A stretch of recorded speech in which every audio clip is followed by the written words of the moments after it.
What's up and welcome back. I'm John Stark from MacTheMovieGuy.com, and this is a second look at A Quiet Place and A Quiet Place Part 2. I have to be really quiet for these reviews. That would be really annoying if I did that the whole time, but hopefully it got you in the mood to talk about A Quiet Place. Actually, I think producing even that amount of sound would have caused the aliens to find me. So it's like infinitesimal amounts of sound. Um, yeah, I thought with Quiet Place Day 1 currently in theaters that we would look at the first two films, which are currently available on Paramount Plus with audio description. I still haven't figured out how to disable autoplay, so I didn't get to the credits of either one of these. They have two completely different narrators. They might even be done by two completely different companies. Honestly, I thought both of them were really well done, the audio description tracks, but we'll try to talk about them specifically as I move through each of the films. So, the first Quiet Place is directed by John Krasinski. Actually, both of them are directed by John Krasinski, and it stars John Krasinski, Emily Blunt, Millicent Simmons, Noah Jupe. Basically, that's it. It's the Abbott family, and we're already at day 88. The shit has already hit the fan. We are in it. And it's really interesting to sort of watch this family from the very beginning and how they can't create sound.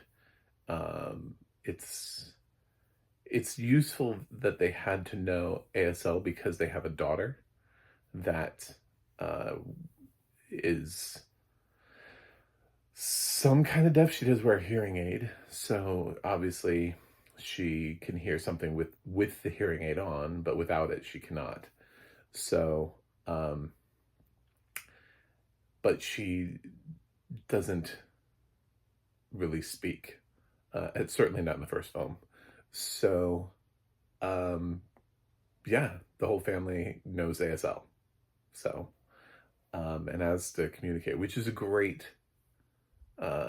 probably why this whole family has survived as long as they have, because they're able to communicate to each other. But the opening scene is both tone setting and heartbreaking, and really sort of raises the stakes as to what this series is willing to do, where it's willing to go. It sort of does the unexpected. I'm not going to ruin it because I'm not sure everybody has seen A Quiet Place. Came out in 2018. It's not one of those films where I feel like ubiquitously talking about the ending and being like, dude, you've had 50 years to watch, stuff like that. Yeah, it's not even 10 years old yet. So, opening scene, for those who have seen it, they know it's one of those things that probably people have heard about, but I still don't want to ruin it. Anyway, so then some stuff happens and we jump 300 days is a plus in the future. I didn't do the math. It's like day something, almost like a year later, basically. And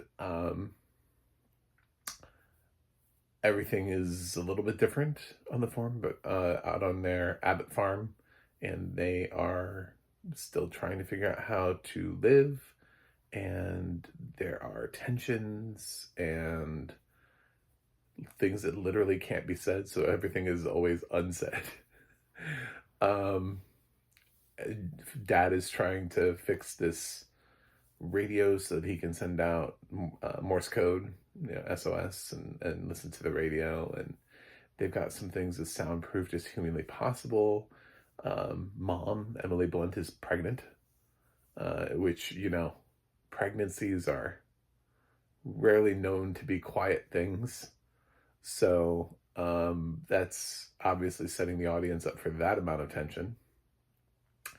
And ultimately, yeah, the family has to fight through daily activities to try not to attract any of these things through sound. And Krasinski as a director does a really good job of maintaining a mostly dialogue-free movie. Because even with the ASL scenes, we don't get a lot of that. There's a lot of just staring off and patiently waiting and listening. And it's a very odd film for blind people, you know? Um, but I've seen this now. This is my third time watching it, and I've enjoyed it every single time. And I appreciate the craft. I do kind of wonder what it would be like to actually see the film, really to see the aliens who always, whenever I talk to somebody about A Quiet Place, I always have a different way of describing them. One person was like, they look like a vagina. And I was like, what? So imagine me putting that in my brain and having that walk around, and you're like I've pictured that in my head, and I'm like, huh? What? Like, so I always pay attention to how they're described in the series, and they sort of have like a maw, like an opening, and it just sounds like they're like traditional aliens to me, you know, like literally like from Alien. And it always kind of, I think about those kinds of aliens, and then I think about when they have spacecraft, and it's like, how did they travel here? Who built their spaceship? That's a story I want to know.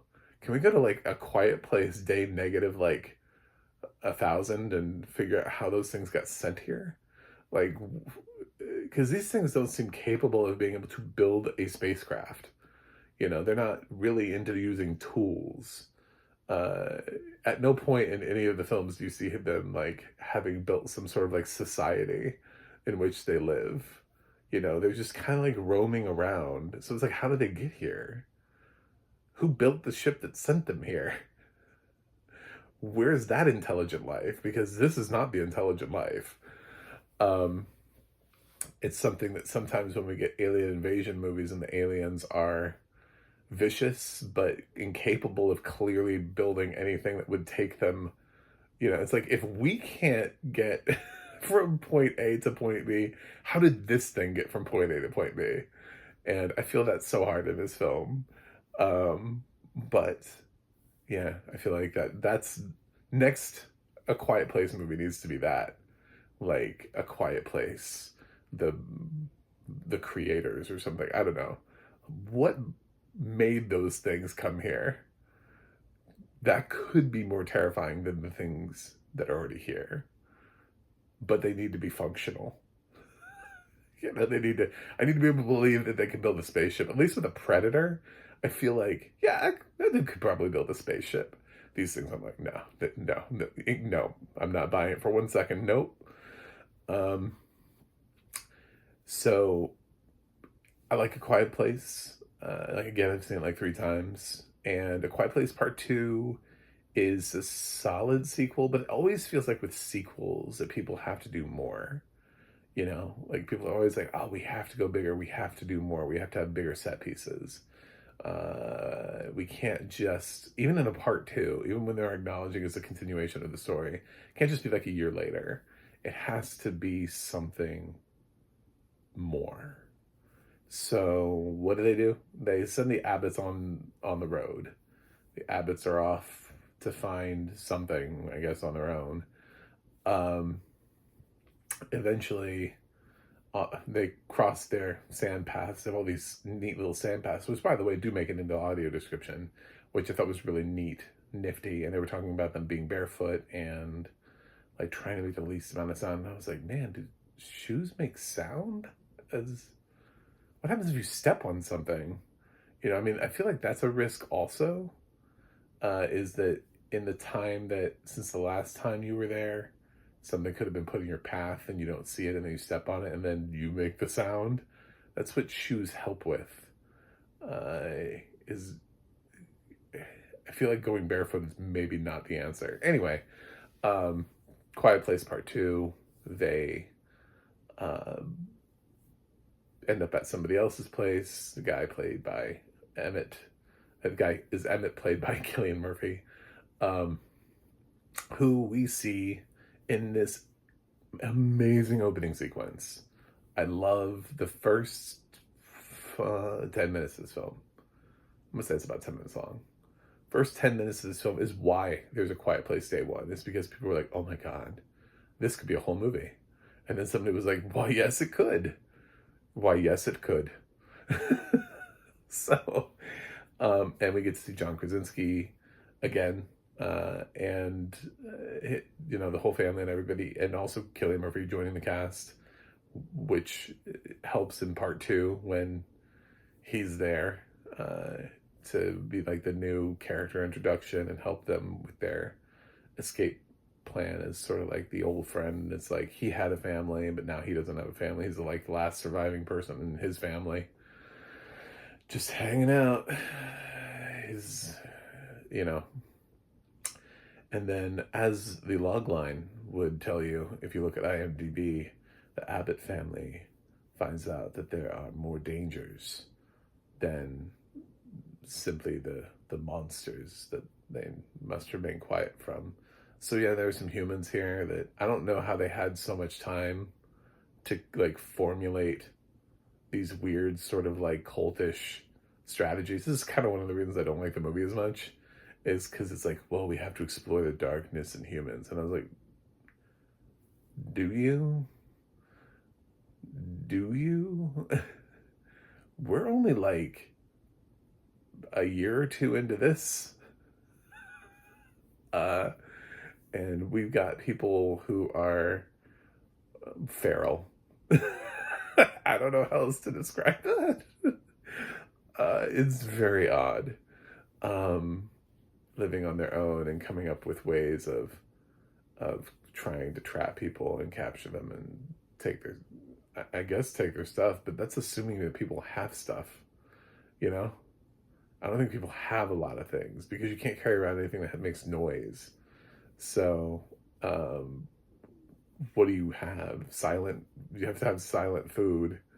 And you have to have food that, by the way, you can eat silently. So, like, apples are not a great thing. I tried to eat an apple quietly before. You know, it's just very sort of odd. So, yeah, this one I don't, some people like part two more than part one. And those people just like it when sequels bring more, I think. And I will admit, I did like the day one stuff that's in this. So I'm really intrigued to get to A Quiet Place day one when I get there. But in the meantime, these are two really strong films. It's just, I think the thing about A Quiet Place is scary enough, the aliens, without adding these weird, dangerous people along with it. You're like, oh, the people are dangerous too. I mean, I guess in like theory, people are always dangerous, but I just don't know how they would have formed these weird cults that quickly. You know, you kind of look at something like The Walking Dead, and I don't think the bad guys' cults don't really start to formulate until later on in the apocalypse. You know, when somebody really is able to get a structure and lead. This is just feels like some sort of weird thing that's happening. But we do get to see a couple other actors pop up here that you may recognize, like Djimon Hounsou, Scoot McNairy. But this just doesn't quite do it for me. I think the score in both films is really good. Absolutely sets up the tension, ratchets up the tension. There's creativity in both films as to like the setups for certain scenes and where people are, and the sound. I really like the waterfall scene in the first film.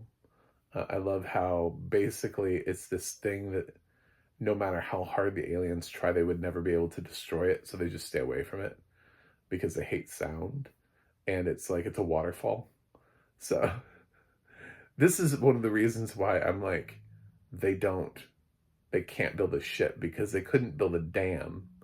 Do you know what I'm saying? Like they're incapable of building a dam to stop, like they can't functionally understand what water is or be around it long enough to build a dam that would stop the water. And if these things were intelligent enough to do that, to build a ship to get here, then they would be intelligent enough to be able to figure out how to stop a waterfall. But they're not. So, um, anyway, this is, yes. But we haven't actually, it's one of those things where we haven't actually seen the spaceship. We don't actually know how they got here. They got here somehow, though, you know? I don't think we grew them in a lab. And I think it's pretty much, it's suggested that there was like an explosion and it crashed into Shanghai or whatever it is. There's like some newspaper clips in the first film, and then they talk about it more in the second film. So, yeah, it's it's a good series. It's an odd series, and if blind people don't want to watch a film that has very little dialogue and is most ASL characters, cool. I think we're missing out on stuff though, because when you have a film that's unique like this, it really allows for lush audio description, because then the film is a lot of audio description. So it forces great audio description because you can't not do it. There's nothing standing in your way. Like, nobody's talking. So what is the holdup? The only thing that that I'm even remotely hesitant about before I just like jump completely for joy is that because of when I went blind and when these films came out, I haven't seen either of these films. So I can't compare them. I can't tell you that, oh yes, we are definitely getting the most here. This is exactly what I would do in this situation. There's always just that feel of, I feel like I'm getting it. I feel like this is it. I do kind of feel like I don't fully know what the aliens look like. But that could just be the people I talk to about Quiet Place every time, because I always ask them, like, what do they look like? And I always get a completely different answer. Like, somebody finds a different way of describing them to me, and it's just kind of messing with me. So it's one of those things, like, when you don't know for yourself, and I have like the audio description version of them, and then I have people who say they look like a vagina, and it's like those two very, very different things. Uh, so, yeah, I anyway, that's my Quiet Place experience. I actually watched these both back to back. I had a Quiet Place day. They're part one and part two, so they actually work really well back to back. To be totally honest, it's not like weird. You don't have to necessarily split them up. If you're gonna do a double feature, this is a perfect franchise to do a double feature with. So that's it. I feel like I've said everything that needs to be said about these films, and I'm trying to do combined reviews instead of just doing massive like review by review by review by review of every single film in a franchise. So I'm gonna give A Quiet Place an A, because I think it earns it with its sort of inventiveness, dropping in the field and sort of creating this thing. And creating this family, making us care about this family and all the uniqueness that it has and its setting and everything. Now, as far as the sequel, I don't think the sequel quite delivers on the same premise. Instead, it decides to go somewhere else. It still has really good acting. Millicent Simmons is fantastic in both films. But I think they missed the mark a little bit on what this film franchise is about, and I'm gonna give A Quiet Place Part 2 a B plus. Yeah, it doesn't quite live up to Part 1 for me. I like Part 1 more than Part 2. I wonder how I like Day 1, because again, like I said, actually I would say A Quiet Place Part 2 would have a lower grade if they didn't have the first 10 minutes, because that part to me is really interesting and enjoyable, when people are just like going about their day and all of a sudden these aliens just come out of nowhere and nobody knows what to do or how to deal with them. And it's just chaos, absolute sheer chaos. So yeah, that could be done really well, and it has a decent score, critic score and everything. So but I have seen a couple people who are like, ugh, this movie sucks. So I don't know about day one, but there are always going to be those people. I'm sure, like, find a classic film and there's at least one person on the internet going, ugh, this film sucks. So thanks for watching. Thanks for subscribing. And I will see you guys on the other side.